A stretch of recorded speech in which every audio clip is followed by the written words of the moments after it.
Hei og velkommen til episode 2 av Unpacking. For dere som så på tidlig, så kunne dere legge merke til at videoen var ødelagt.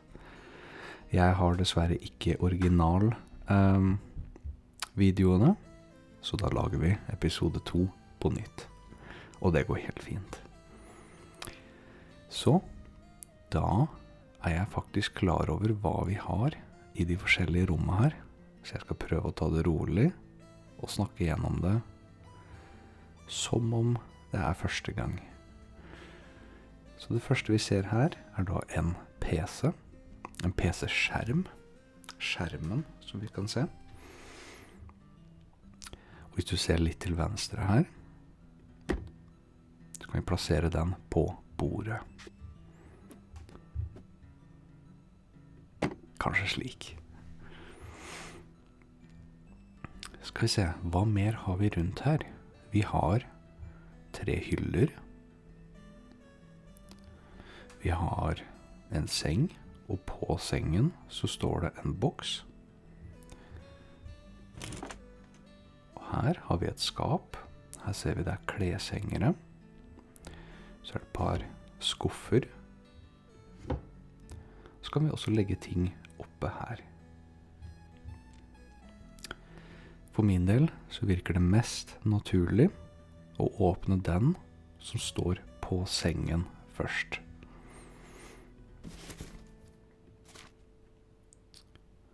Det her, ja, det ser ut som en plakat. Da henger vi plakaten over PC-en. Her er det en bok. Plasserer vi bøkene i hylla, tenker jeg. I hvert fall en bok i øverste hylle. Så det er øverste hylle. Det er midterste hylle. Har en nederste hylle. Enda en bok. Den var veldig stor. Veldig stor bok. Tegnesaker. Masse fargestifter.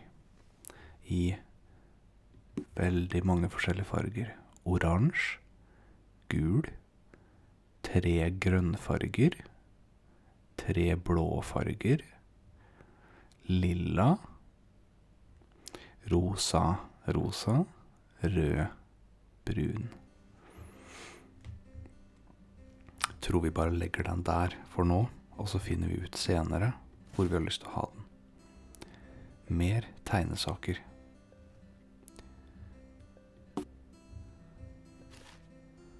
Enda en bok. Så har vi en grønn bok, en gul bok og en blå bok. Enda en blå bok. Det var visst den boksen. Skal vi se, kanskje vi skal gå for den lille boksen som står oppe på de 2 boksene her. Tegnesaker. Kan vi plassere de i den hylla her for nå. Men du ser det begynner å bli ganske fullt i hylla. Allerede nå, fordi den her tar opp masse plass. Her er det en bok. Det er bok. Enda en bok.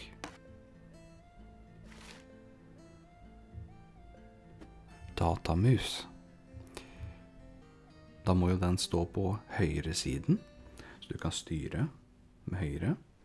For jeg er høyrehendt, ikke venstre. Så det der er høyrehendt. Venstrehendt. Så plasserer jeg den der.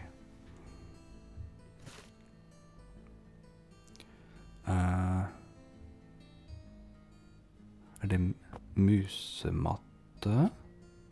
Ja, det er det. ser det ut som den kanskje skal snus en gang. Slik. Da legger vi musen oppe på musematta. Linjal.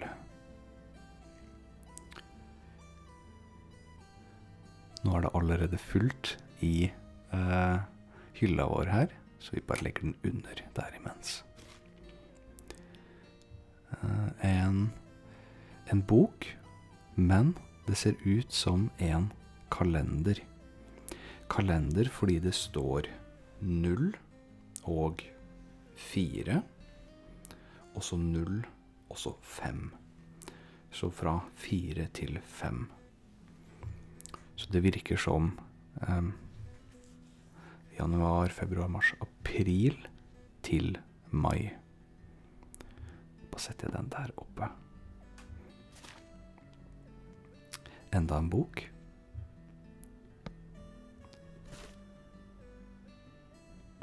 Masse bøker. Nå har vi 1, 2, 3, 4, 5, 6, 7, 8 bøker.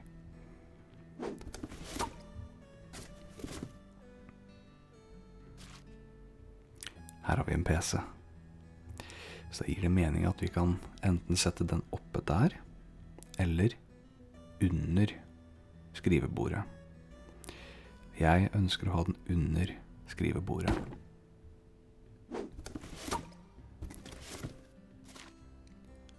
Et bilde.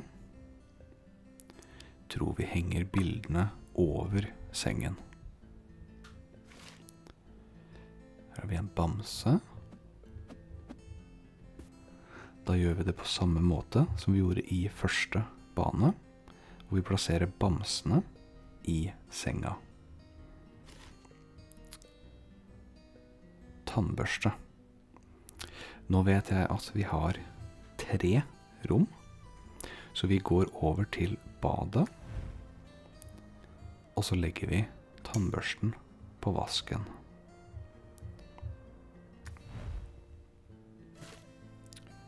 Tannkrem. Den skal også på badet. Se. En tegnefigur av noe slag. Jeg vet ikke helt hva den her heter på norsk, men vi kan plassere den i hylla for nå. En radiospiller, eller en CD-spiller. Nå har vi et problem her. Kan jeg snu? Nei. Da tror jeg at jeg legger linjalen der, slik at vi kan ha CD-spilleren oppe på hylla. Bukse. Tror vi legger masse klær oppe på hylla der. For da er klærne våre samlet i skapet. En sko. Oi. Sånn. Så. Bare en sko. Jeg lurer på hvor nummer 2 er. Når vi har 2 sko, så heter det et par sko. Skal vi se. Så det her er CD-plater for CD-spilleren. Kanskje vi skal flytte tegnesakene slik.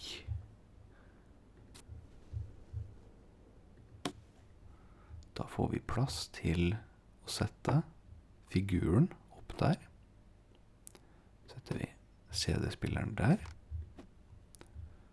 Og CD-platene ved siden av CD-spilleren. Der var sko nummer 2. Så da har vi ett par sko. enda en sko, men den er litt høyere, så det her kalles en støvel. Kanskje de kan stå der.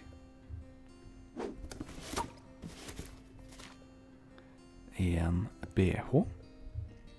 Tror vi legger de oppe i skapet. Nei, vent, vi skal faktisk...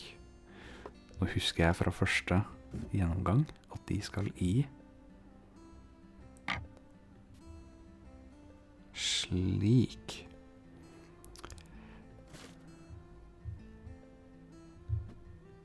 Så må vi legge de pent ved siden av hverandre. Enda en plakat.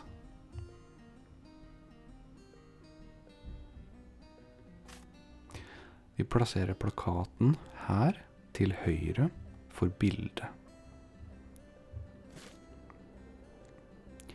En Gameboy. Jeg tror vi legger Gameboyen i midten av hylla, ved siden av tegnesakene, som jeg tror vi kommer til å flytte ned til de andre tegnesakene. Unnskyld meg. Kameraet står i veien for skjermen. Enda en bamse. Plasserer vi i sengen.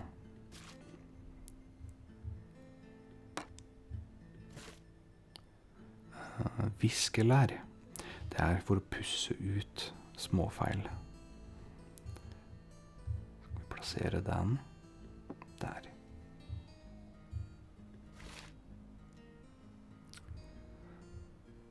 Hva er det her for noe? En koffert. Den. Kanskje vi plasserer den her, ved siden av skjermen. Litt undertøy. Tror jeg vi tar de i nederste skuff.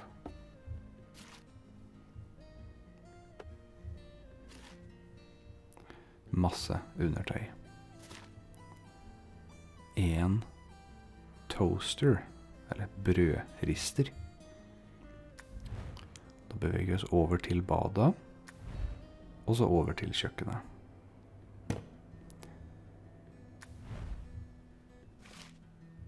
Enda en truse. Da har vi 4. 5 truser. En Rubiks kube. Jeg lurer på om vi plasserer den her borte ved tegnesakene.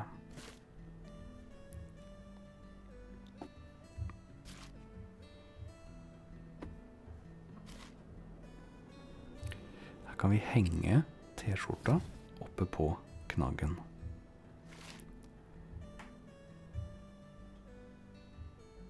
Enda et bilde. Jeg tror vi henger den her ved siden av plakaten, til høyre for plakaten.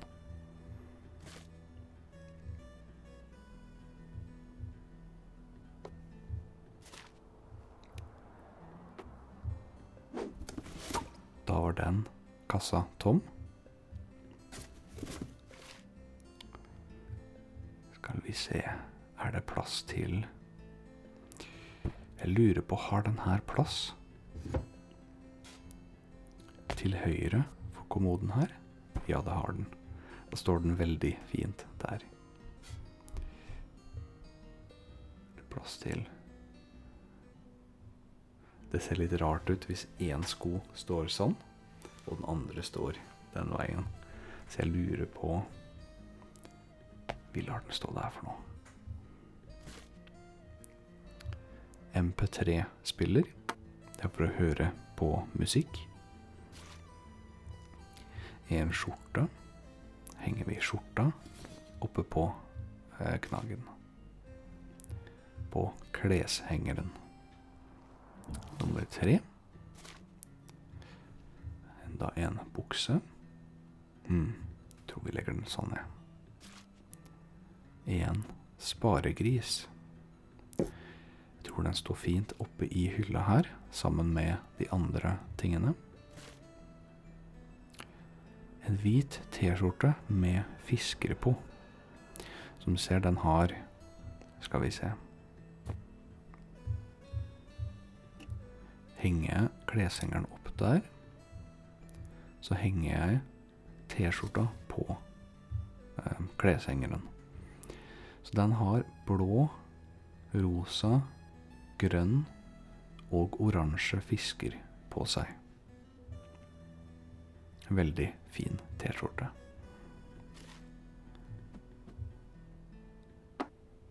En figur. Mer klær. Så det er en bukse. Det er en t-skjorte. Det er en skjorte. Det er sko. Truser. BH-er. Men til sammen, alle sammen, heter klær. En fotball har den plass, setter den i hjørnet vi for nå. En skrivebok.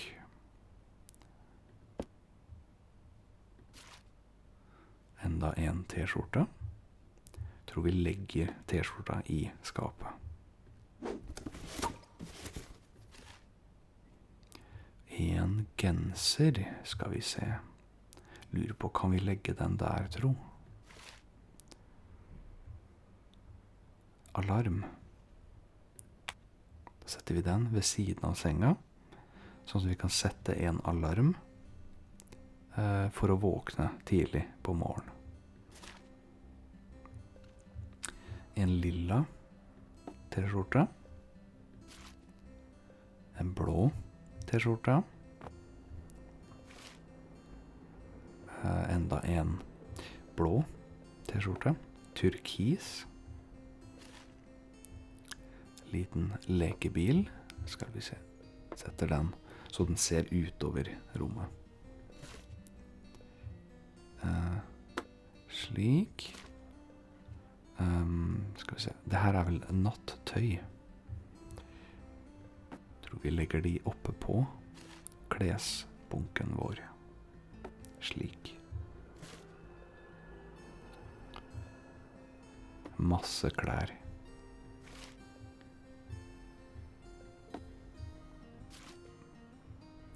Enda en truse.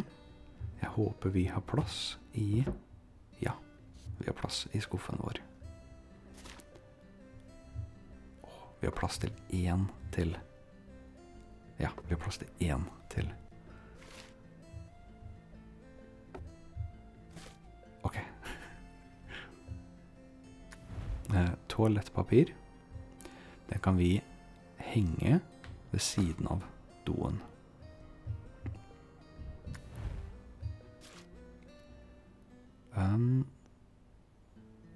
Det ser ut som en bok. Tror vi legger den på nattbordet, slik at det er den vi kan lese i før vi sovner. Kanskje ikke. Nå har vi 2 bøker på nattbordet. Vi kan bruke her også. Skal vi se.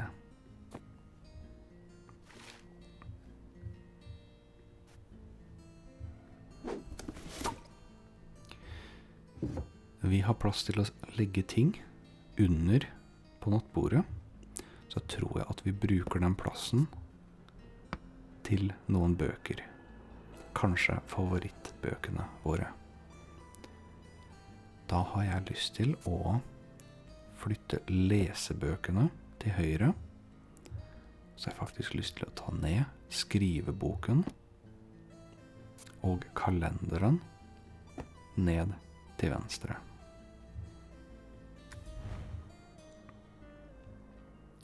Så her har vi da et badekar.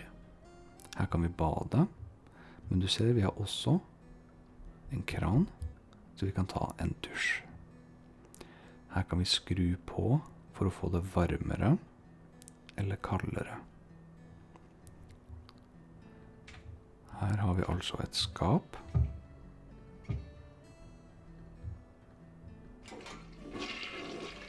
Vi trakk ned i doen. Her kan vi også koble til noe elektronikk. Så har vi en boks vi kan pakke ut. Et håndkle. Kan den henges her, tro?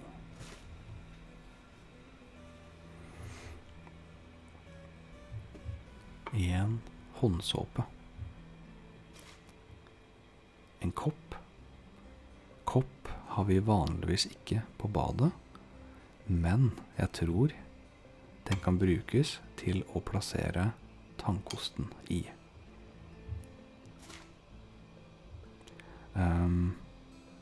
Jeg tror det der er tanntråd.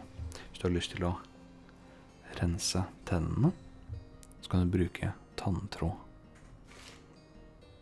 Og en parfyme. En hårbørste. Hvis du har lyst til å børste håret.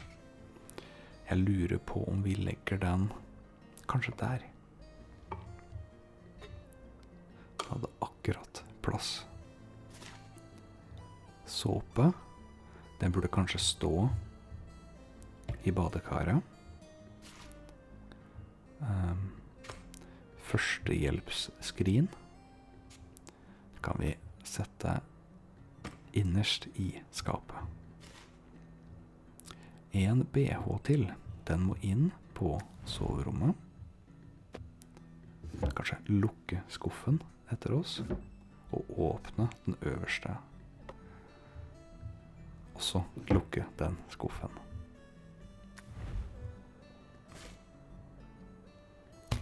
Tamponger kan vi også sette under i skapet. Slik. Enda en toalettrull. Jeg håper vi har plass under i skapet her, så kanskje hvis vi flytter, snur på en av tingene som ligger her. Skal vi se.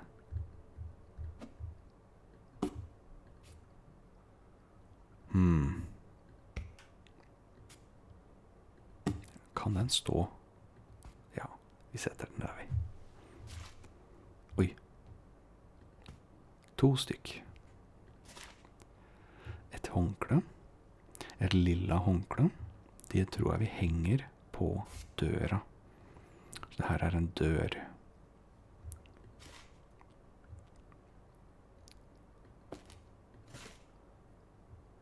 En søppelbøtte. Jeg tenker vi setter søppelbøtta ved siden av doen. Stekepanne, den skal ikke på badet. Da flytter vi oss over til kjøkkenet.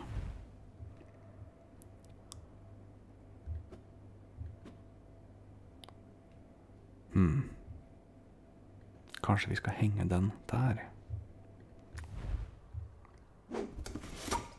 Da var den boksen ferdig. Så lukker vi skapet etter oss.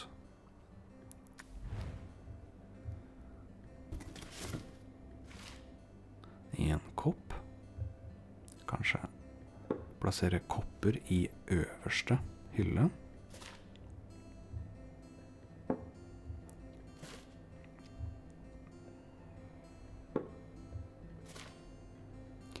Sukker.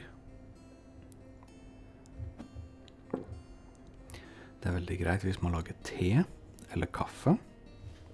Kaffe har jeg også.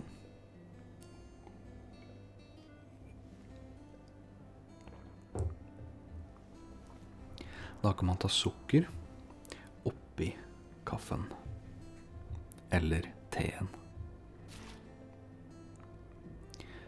Sukker, det er vel en boks for å ha sukker i, eller nei, det er det ikke. Du ser på bildet, så er det kjeks. Da kan vi bare plassere den der oppe. En asjett. Kanskje de går fint i hylla, under koppene.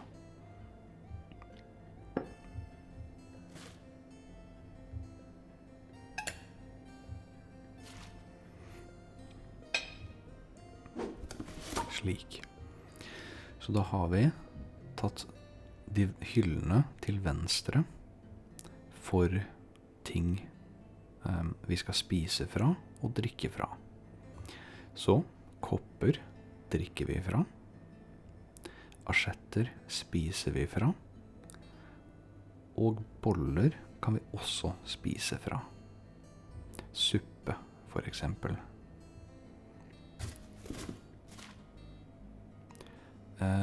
En klut. Tror vi kan legge den der. Noen gafler. De passer fint i skuffen vår. Og jeg har lyst til å plassere gafler til video venstre. Fordi jeg holder gaffel med venstre. Jeg holder kniv med høyre. Så kan man stikke gaffelen ned, og så skjære med kniven. Så derfor vil jeg ha gaffel på venstre. Der er knivene. Legger jeg knivene på høyre. Jeg tror det kommer til å komme skjeer.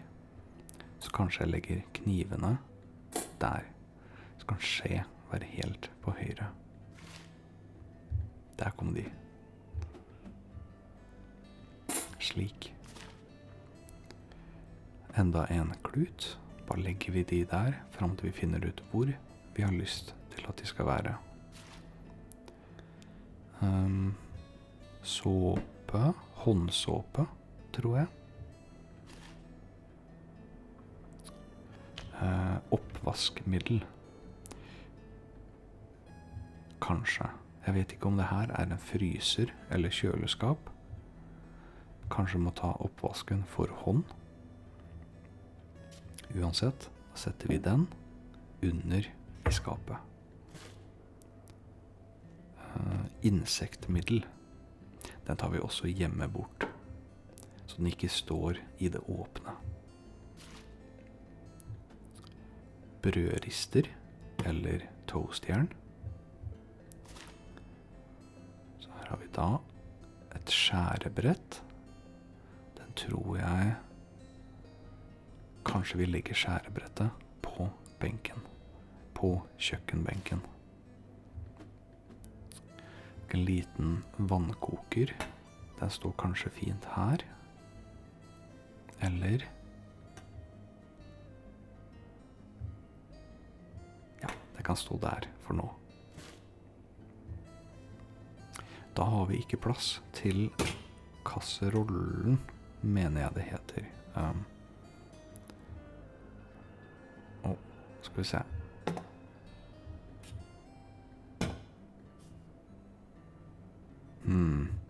Veldig dårlig plass. Liten leilighet.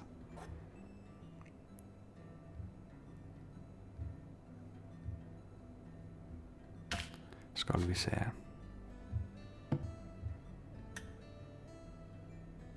Nå bare flyttet jeg rundt på ting. Så plasserte skjærebrettet opp. Og så plasserte jeg vannkokeren til høyre på benken. Jeg tror det her er litt mer oppvaskmiddel.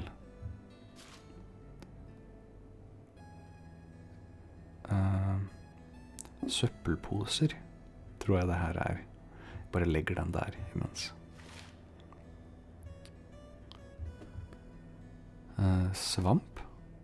Hvis du har lyst til å skrubbe når du vasker, så er svamp veldig bra.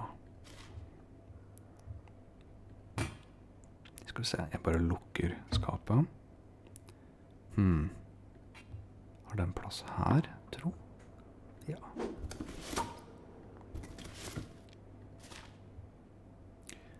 Der har vi tastaturet vårt. Da kan vi gå tilbake til soverommet.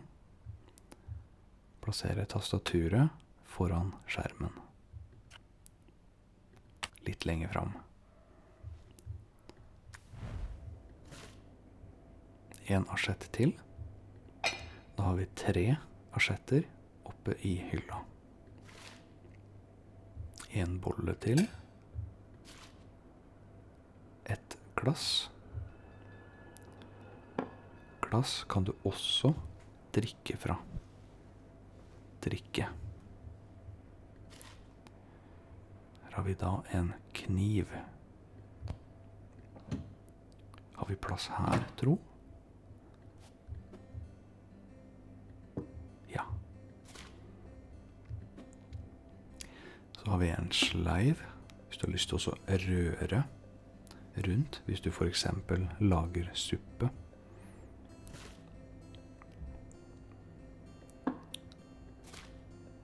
Her har vi en svamp til. Den er ikke i pakningen sin. Denne er åpnet. Og da er det en svamp som ligger ute, så jeg legger den oppe ved vasken. Det her er en vannkoker. Setter jeg den der. Sko nummer 2. Så da har vi et par støvler også.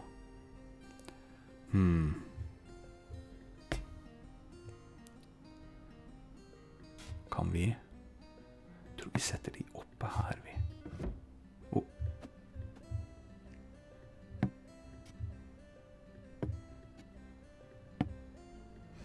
Slik. Da står skoene vi ofte bruker nede på gulvet. Står støvlene våre oppe på benken her.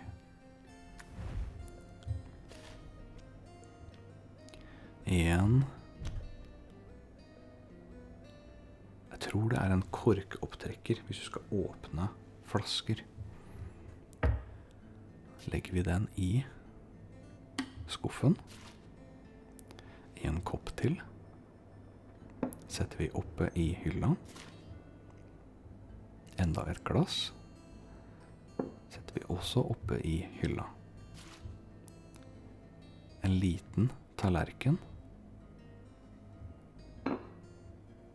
Skal vi se. Jeg har lyst til å flytte tallerkenen ned på vasken, slik at vi kan ta skjærebrettet og legge det oppe i hylla. Da er det mer plass til flere ting i midterste hylle.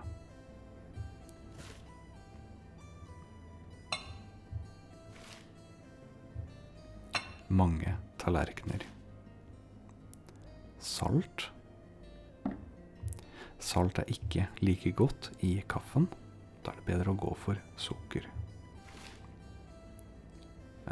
Kaffe. Jeg tror det her er kaffepulver. En tørkerull. Skal vi se. Å, så fint. Den hadde plass bak i skapet. Noen flere skjeer. Da var alt pakket ut. Men her ser du, det er noen ting som ligger feil. Så tegnesakene her og viskelæret ligger feil. Skal vi se om vi kan plassere de på nattbordet? Nei.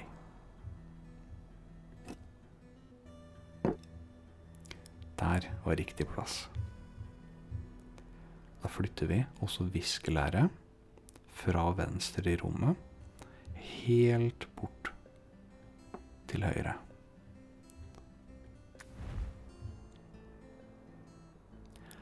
På badet er det ingen feil. Ingen feil. Da går vi over til kjøkkenet. Så her har vi da en feil igjen. Og det er press. På en måte presskannen til kaffen, tror jeg.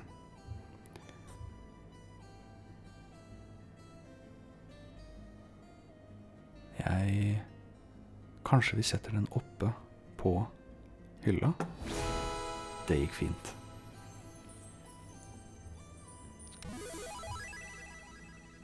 Sånn. Så da var vi ferdig med episode 2. Det var noen andre gang jeg recorder video for den, men nå skal det bli korrekt. Jeg håper du har hatt det gøy, og så ses vi i episode 3. Ha det bra.